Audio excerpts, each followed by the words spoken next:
Hi guys, my name is Girish, your host for Back to Basics, another Back to Basics on a Friday. Now, guys, today is going to be a tough subject that we're going to talk about, but it is a needed process subject to be talked about. We're going to be talking about depression. Now, when I say depression and I'm smiling, that doesn't make sense. I get that. But we're trying to make this in a happy tone. Depression. We got to talk about this, and we got to make awareness to a lot of people that it is a serious topic. But we're going to go back to basics regarding that.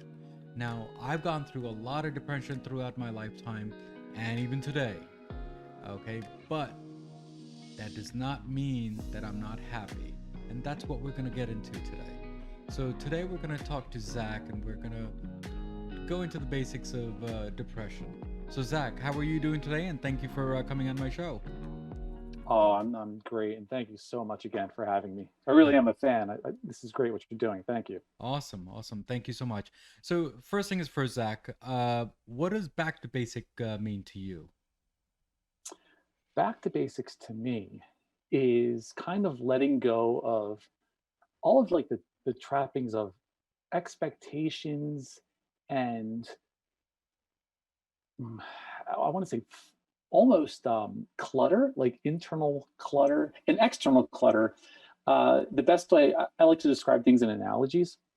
And the best way I can describe it is when you walk into a room, let's say you're in a bar or something or anywhere, and there's a million TVs on, and there's music playing from three different sources, and cell phones are ringing. That's kind of like our lives, right? Yes. Especially these days, it's I call it infobesity, right? Yeah, There's yeah. just so much going on. You know, if you're when you're hanging out with three people, Mm, odds are within 10 minutes somebody's cell phone is buzzing and they're checking their texts. And that's right. back to basics is letting that stuff go and coming back to you and your relationships, because that's what matters, guys. Like, what are we here for, right? Yeah, yeah, yeah, It doesn't count when you're 10% paying attention to everything and kind of like flicking from one thing to the next quickly, yeah, right? yeah, You're not living deeply in any moment.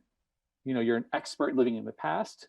This is kind of like a funny way of looking at it, but I think it's true. We're experts at living in the past when we go to bed or in the shower, talking about or thinking to ourselves how we wish things went differently or what we should have done, and um, being anxious about what's going to happen.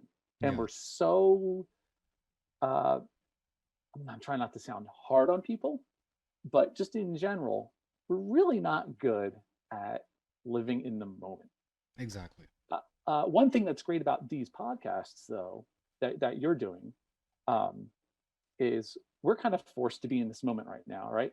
I'm Yes, not thinking about anything else except for being right here. You're not that's thinking about anything else. You're in your show, and that's the goal of like these longer form podcasts, which is actually one of the reasons I'm a fan of your show. I listen to, I don't know when this is going to air, but like I was saying before the show, I listened to the episode about gardening, and in a way, in a small way, that was back to basics, right? I literally sat there, eyes closed, present in the moment. I went off on a little bit of a tangent there, but that's what it means to me.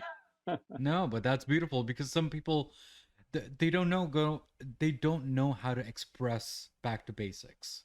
Mhm. They don't know how to express today's moment versus yesterday's moment or even the future. But we don't want to think the future and we don't want to think the past. We want to think as of today's date. And I think that's the main goal for this show. Um, try to understand the basics of every topic that I touch and get solutions on, if there is a solution. So yeah. But thank you again, Zack, for coming on my show. So Zack, so tell me what you do and explain to the audience that what you do and how did you get into where you are today?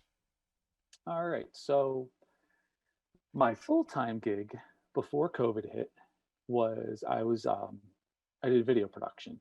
Hmm. Okay, that was my full-time job, and on the side, I am still a personal trainer. I'm in my yoga teacher training, um, martial artist. I was a karate teacher for a while, Hmm. but because of COVID, my my video production company closed down. Okay. And the best way my friend described the effects of COVID, he said it's kind of like shaking the leaves from a tree. Mm-hmm. So what ended up happening was after a few months we were into this, I said, okay, what do I really want from here? What do I really want? Because I was, like we said, I was an expert living in the past and the future. So what do I really want to be doing? Mm-hmm. So I ended up applying to grad school to become a therapist, a talk therapist, not a physical therapist. People get it mixed up sometimes. Mm-hmm. So a psychotherapist. And in preparation for that, and just, it sounds cheesy, but it kind of felt like my calling. I wrote a book about depression in the meantime, because I wanted to make the most of this time. And obviously, these were tough times for everyone, right? Mm-hmm. Worldwide, Mm-hmm. tough times for everyone. Mm-hmm.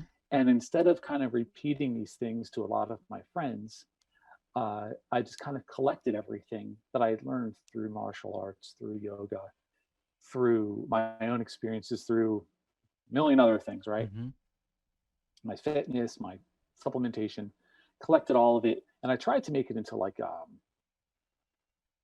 pound for pound, the most effective thing, the most effective, almost like, well, I call it a playbook. It's like a booklet. It's smaller than a real book, and tried to make it as much punch as possible for the fewest amount of pages. And I said the fewest amount of pages because I know what it's like for people with suffering from deep depression, and I know it's tough for them, some of them, to sit down and read 350 pages.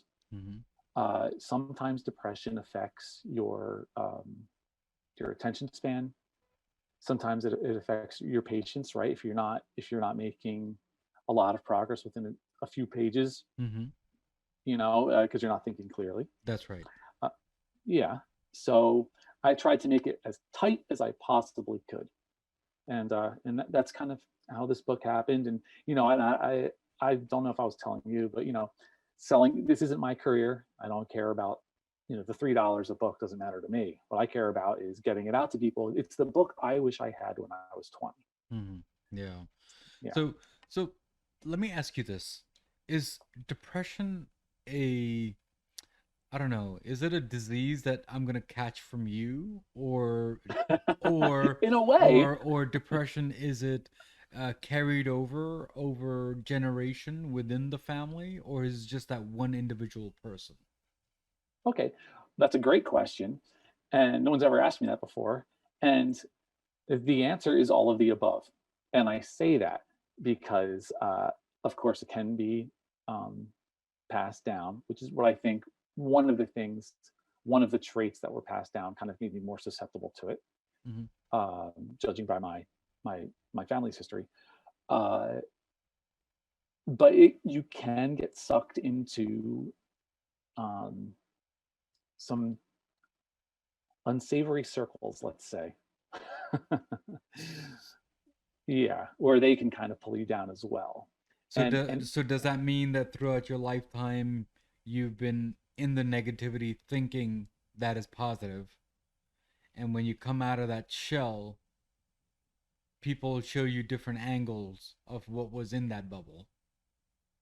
in a way, in a way, yeah, it's like everything else, right? Relationships are complex, probably the most complex thing we have, right? Yeah.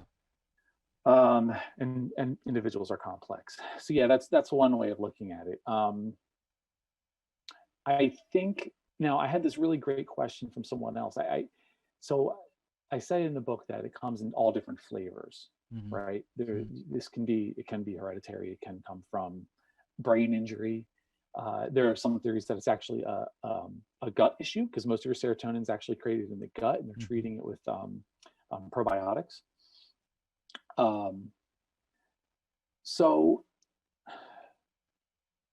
I want to think of the best way to put this. Sorry, it's the way I think is kind of zigzag, right? The the so somebody asked me, can somebody, since there are people who don't have depression that are out of shape. Mm-hmm. Okay, so he knows. So this is what I was kind of trying not to say, but these are his words. I might as well say it. He said he knows morbidly obese people who were not depressed. And I had one of the key things in my book was getting your kind of physical structure in order to help with your depression. Okay. I hate putting it that way, but it was a great question. Okay. Um, so just because they don't have depression doesn't have much to do with you if you're suffering from depression. Mm-hmm. And I come at it with the D-Day approach. So, and I'm sure we'll talk about it later, but the fitness and the nutrition and the supplements and everything, that all affects mostly your physical structure along with other things. That's only going to help. He was arguing with me that, oh, well, you can let your body go and it's not going to matter. I wouldn't say that. I would say, like I say in the book, the D-Day approach. We come at it through everything. Yeah. Okay. Yeah. Because it has so many different flavors. Sorry, that's a roundabout way of going. I was trying to be as polite and non-offensive as possible. I understand. That was his question. I totally understand. So, is depression really in the head or is it a physical thing? And I think you've already answered that. I think it's kind of both. You're right. Yeah. Like I said, it's different flavors. Some people, it's purely a chemical thing. It's a head injury. Or like I said, it's a gut thing. Some people, like we kind of alluded to, it's these negative thought patterns that they get themselves caught in. It's not necessarily something off with their serotonin or receptors or anything. They get themselves almost like hypnotizing themselves. Yeah. Because they're feeding themselves. They're feeding, as they say, they're feeding the fear wolf as opposed to the courage wolf. And they're just feeding that fear, feeding that fear, feeding that fear, which is just all the negativity. And they're just going down that spiral. So it can be all of the above. So Zach, here's another question for you. So a thought process, really. So let's say on top of the pyramid, okay, is a person who is depressed in the family. Okay. Down the pyramid, which is all the family members, right? We don't know that if that is depression. That is how we are taught. So is that considered as brainwashing to the family members? And when you come out of that pyramid, okay, then you realize that, you know what, the actual person who actually had depression, that's how they were thinking, not the other guys. Could be. Yeah, that's a great point too. It's a messy thing. You know this. It's a messy thing. Yeah.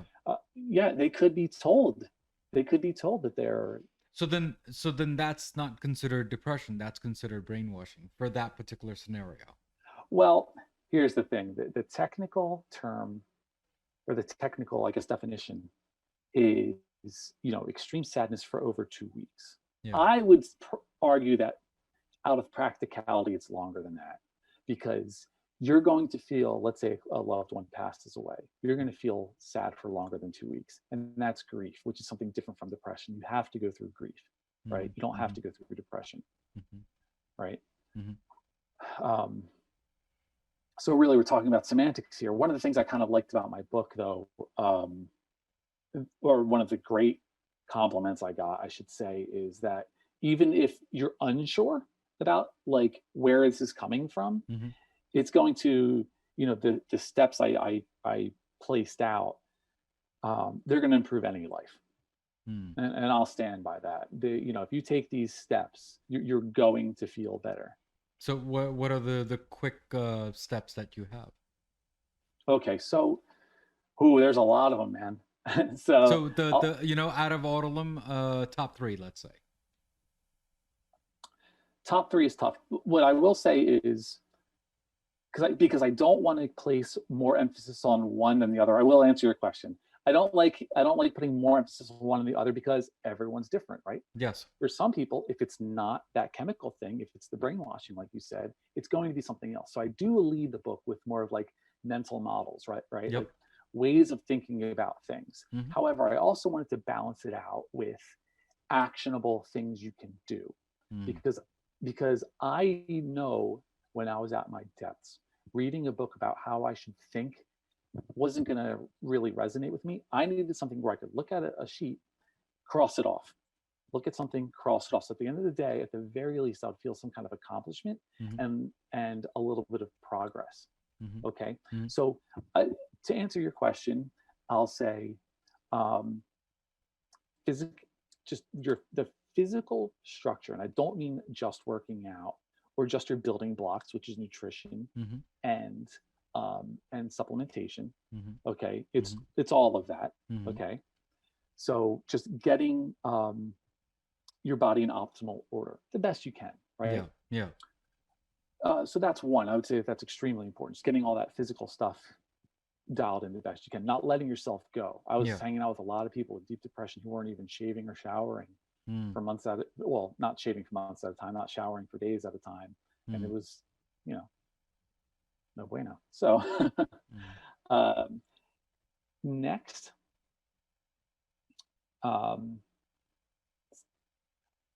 this is another I'll say proceed with caution, and I explain all this in the book. I do think medication has its place, and I know people who totally disregard that, or they think we're too obsessed with medications in this society, and they think it's a quick fix. My argument is, since I struggled for so long, and I went through every single step that I could. Okay, I went through everything. I went through the yoga training, I went through the meditation, I went through all this other stuff. The medication was the very last step, and that was the little boost. Okay, that was the very last, and it made a concrete difference. Okay, and I had already done everything else. So at the very least, it's worth a discussion. And I'll just quick side note here. And I do talk about this in the book, I was afraid to do it for years and years and years. So eventually I had this doctor, she was like, hey, if you don't like it, just come off. And I was like, brilliant. I didn't know that was an option. I thought you were stuck forever. Sure. There were a lot of myths surrounding that kind of stuff, right? Sure. And I will say, I should point this out too, give it a chance, right? You're not going to feel it in 3 days. You may feel some side effects, but you've got to give it due time. Yeah. Okay, so we said the physical structure, right, which includes your nutrition supplements. We said the medication. The third one, which I think is big, is feeding your mind the right things. Okay. Again, I talk about this in the book, and I give recommendations, but I would argue that waking up, checking your phone, checking the news or turning on the news on TV. Yeah. That's feeding that fear wolf. Yeah. Okay. I would argue that a lot of the thing that, I don't want to say most, but a lot of things people watch aren't really going to be feeding them the ways they need to be fed, if that makes sense. Yeah, it does. So if you're listening to podcasts about serial killers on your way to work every day, and you're listening to, whatever news about the latest natural disasters and COVID, and you're like, well, I feel like I need to be tapped in. Trust me, the news will find you. The news will find you, right?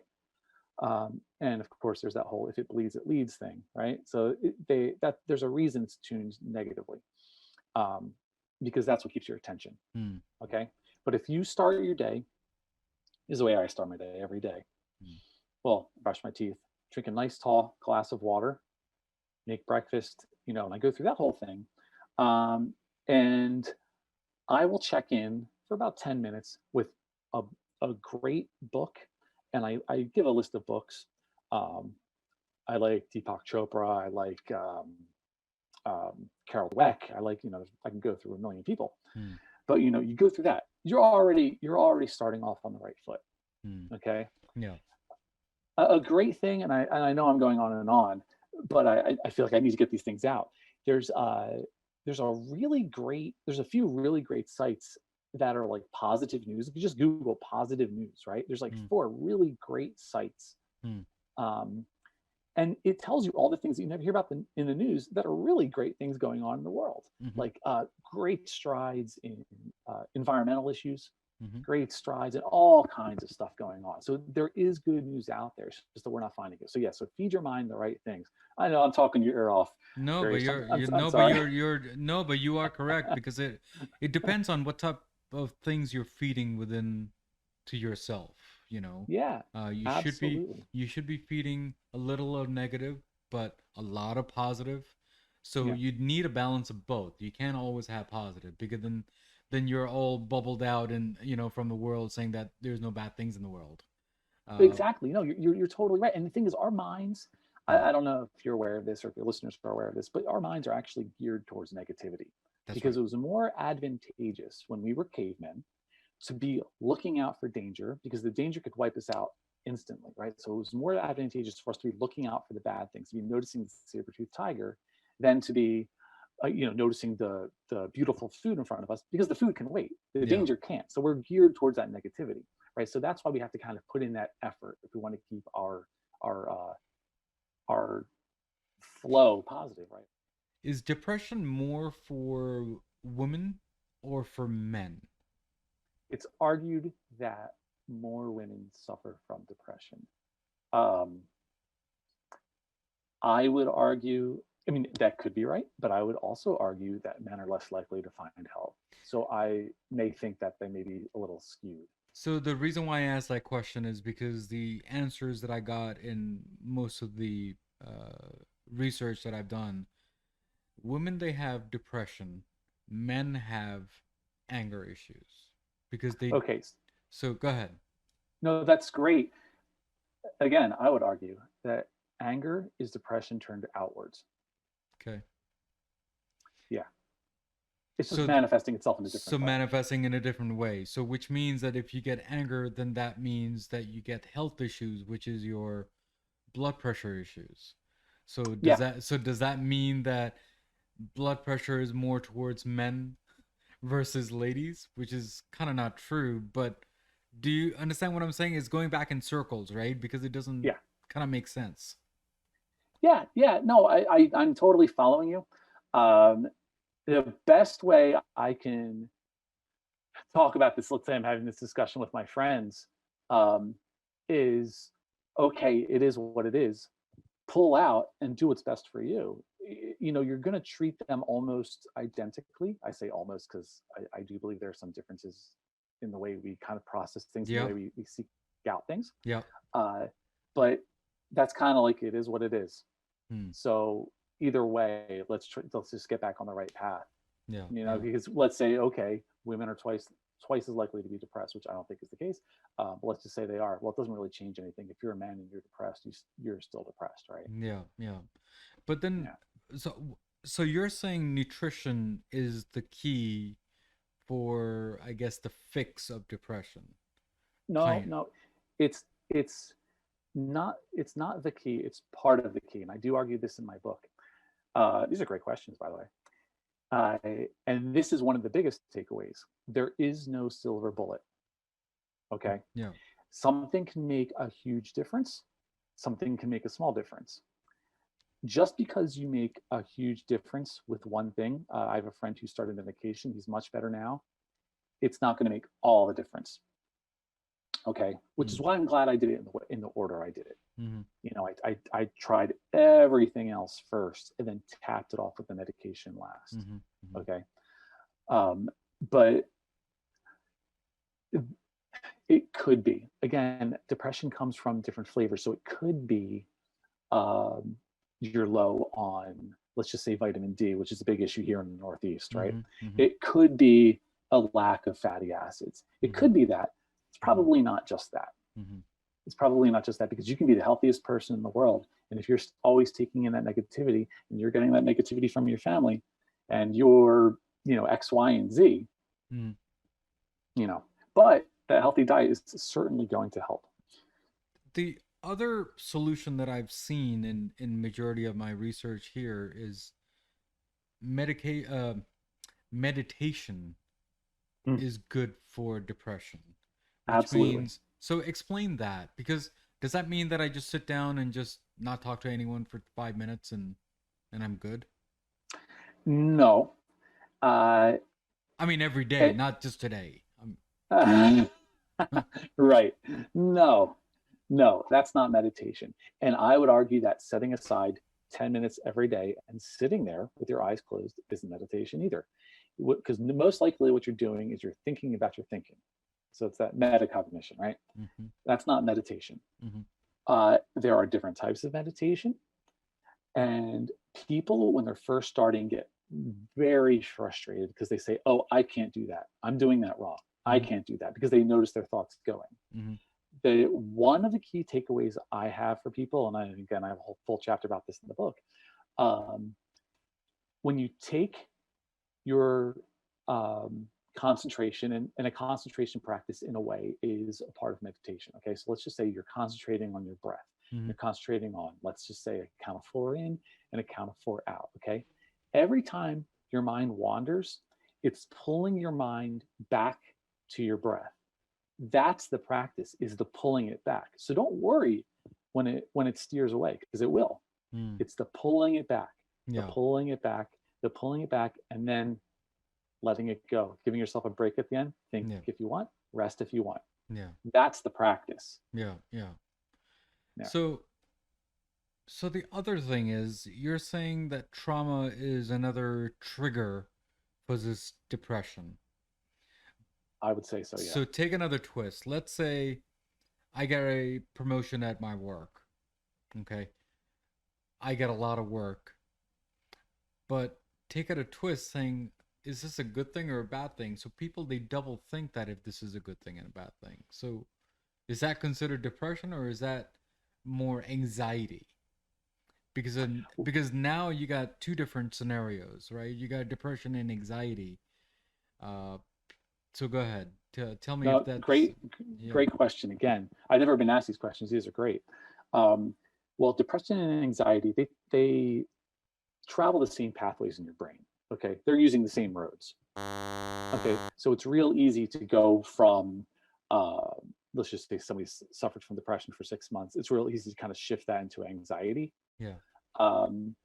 And coming back to your issue here, is it good or bad? It's both, and it depends on how you handle it. Right?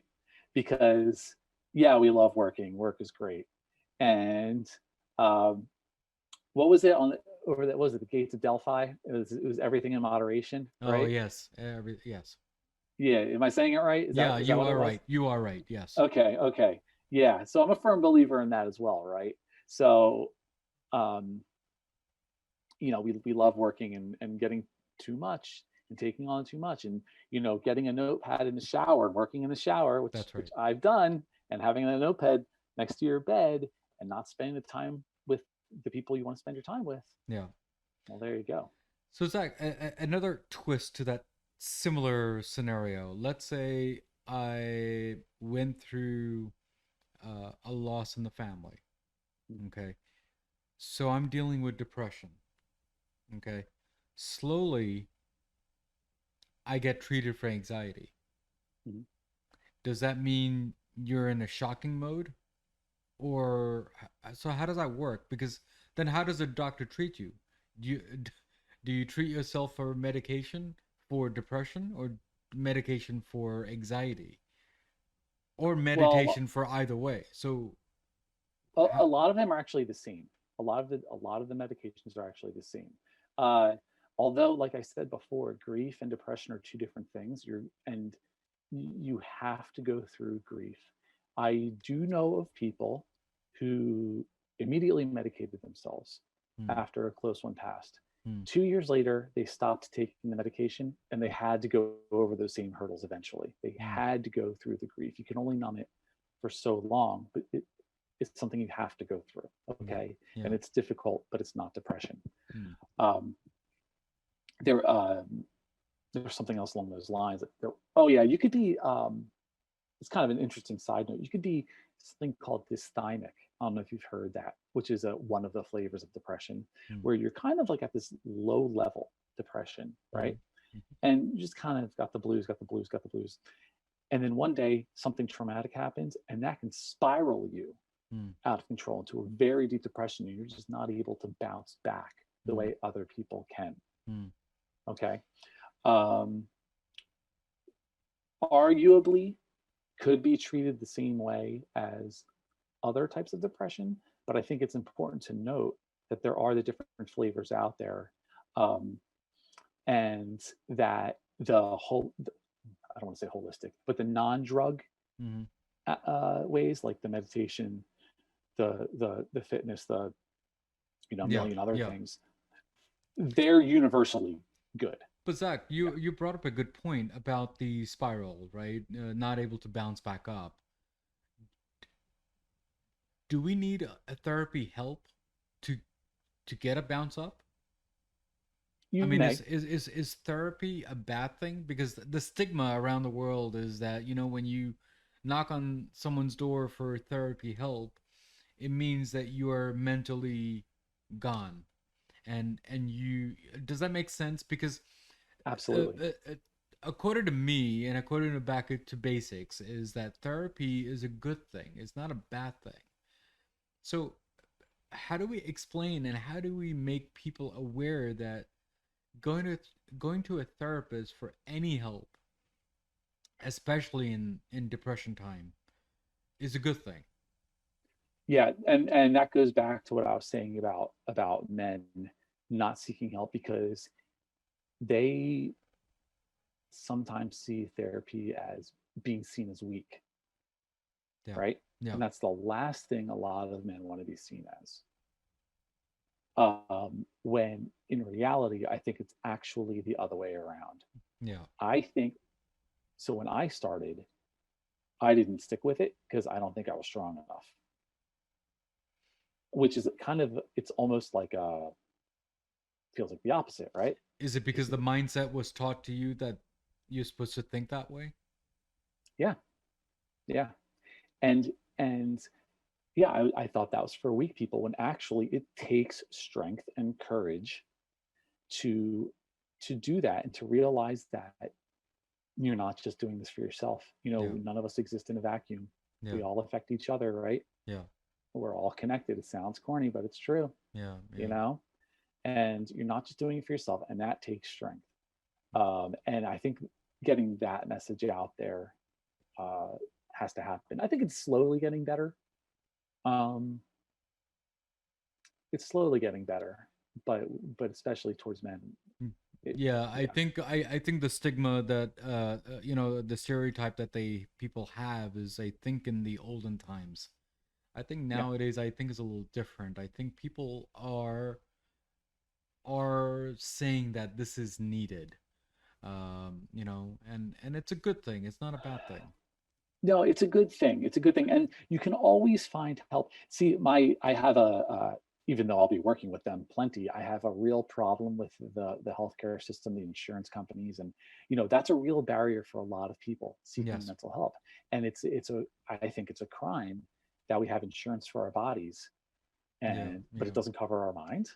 yeah, yeah. Who made up those rules, right? Yeah, yeah, So but there is a secret that I can tell you that if you are, I don't know if it is true as of nowadays, but if you are a school teacher, mhm, part of your health insurance covers physical therapy. okay, So okay, I have been told about that, and that is, I think, once a month, okay. which is a good thing. Of course, Which that's a is, good thing, right? yes, yes. So I definitely encourage people to just double check with your health insurance and see that if physical physical therapy is there, massages are there, or even therapies there, because these items are kind of needed, and I think we should put money on the side just for these things, even though that we have other expenses that we have to deal with. But keep in mind that mind also is a wear and tear of a body, and just like a car, just like everything else. So I Absolutely. think it's definitely needed. Absolutely, and I hope we wake up to that, and I hope the system changes. I really do. There are resources out there for people with kind of like the financial hardship. There are ways to find it, but it's difficult. Yeah, And like you said, it's just part of being a human, and I yeah, hope that yeah. changes soon. Absolutely, absolutely. Zach, thank you so much for coming on my show. Any last words that you have before you go away? Um, remember to, you have to practice forgiveness, obviously, for yourself, practice it for others, because they don't understand what's going on. Yeah, That's a big thing that I've found with a lot of people who are suffering, is they're really hard on people around them as well, but yeah, they can't understand your path, yeah, right? yeah. They So can't. Yeah. so tap in with that forgiveness, tap into that, and you'll feel that little bit of a ease, and then build from there. Hmm. Yeah. Oh, thank you so much, Zach, for coming on my show and making this show a little brighter and making us understand that, depression. I know it's kind of sad that depression is here to stay, but how to control that. You gave us a little tool about your book, and I'll mention that on my show notes also. Oh, thank you. But it's great that you gave us an insight about that. Thank you again for coming on the show. Oh, thank you so much. It's great being here. It's an honor. Thank you. Thank you, Zach. So, guys, we spoke to Zach regarding what we talked about depression. We talked about good things and bad things. We talked about that. For example, if you have a car and the car needs oil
palm to the forehead kind of moments. And I've been saying for years in my retreats that the single most important thing that needs to happen in the world is the empowerment of women. Because to that we can connect all the other issues that we face as a species. When women are in 50% of power in the world, we'll have a very different relationship to war and poverty and hunger and wealth distribution and social justice and how we treat the environment, to all of it. And it's not to idealize women, it's not to put women up on a pedestal, it's not to give women more responsibility